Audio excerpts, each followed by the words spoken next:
My husband went to sleep with another woman and ended up with stroke in her room, and his family wanted to bring him back to me, but I've asked his family to send him back to the lady, and they always say I am wicked and heartless.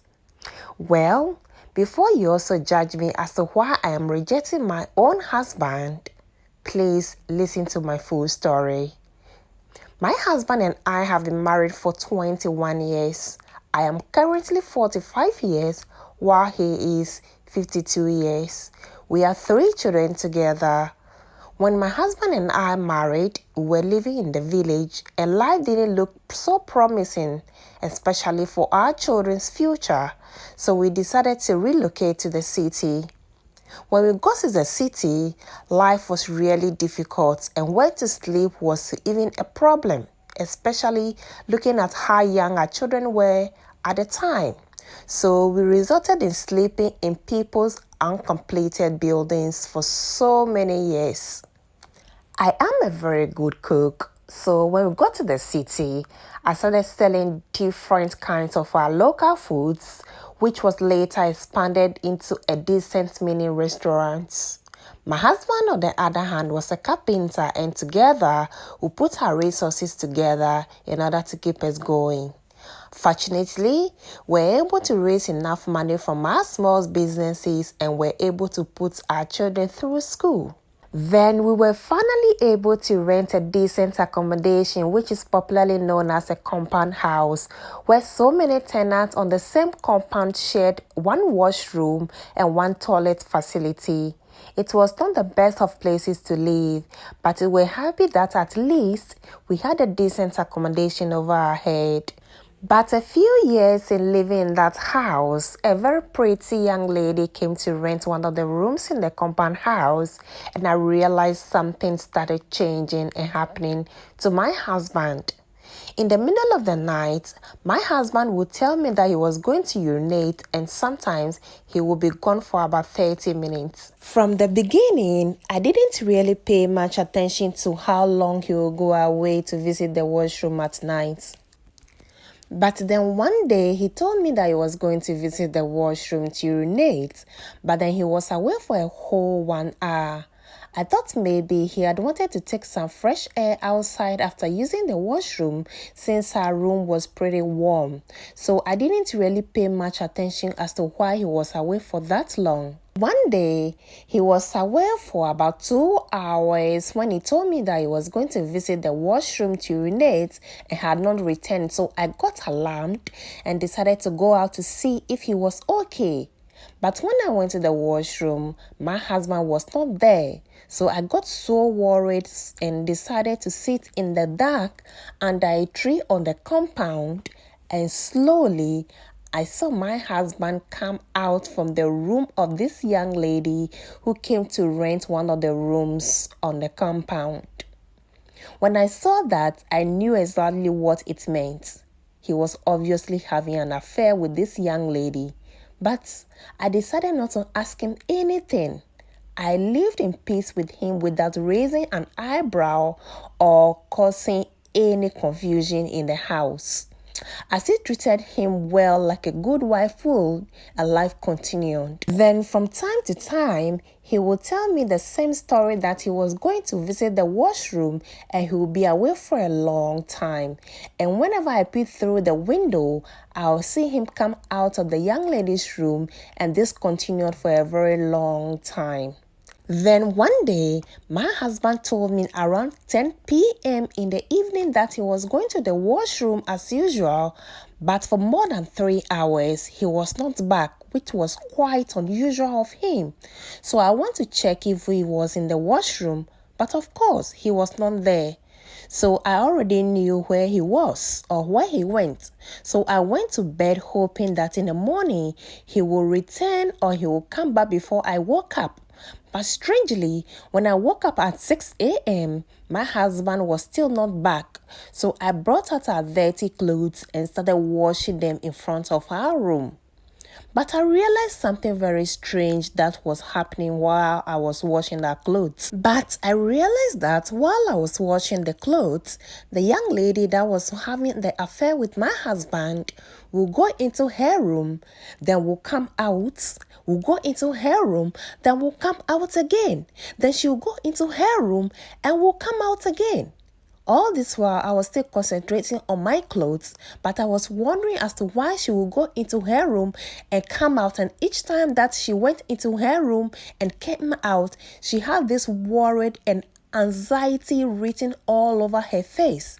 But of course, I didn't ask her anything.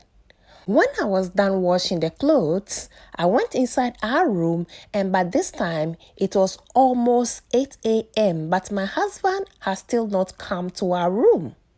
Then while I was cleaning our room, I heard a knock on our door, and when I went to answer it, it was this young lady who was having the affair with my husband together with 2 other tenants from the house. Their reason for knocking our door will shock you.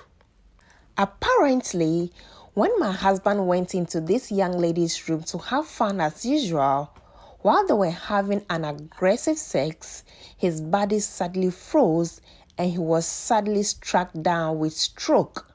So they came to tell me so that I could come for him. At this point, you should have seen the shock written all over my face. But I asked them, why should I go for him? What was he doing in that room?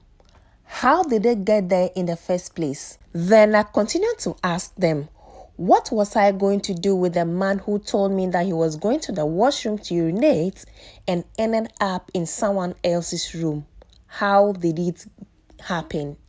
How did he even get there? So I told them that whichever way that he ended up in that lady's room, he should try as much as possible to walk out of the room just like he went in.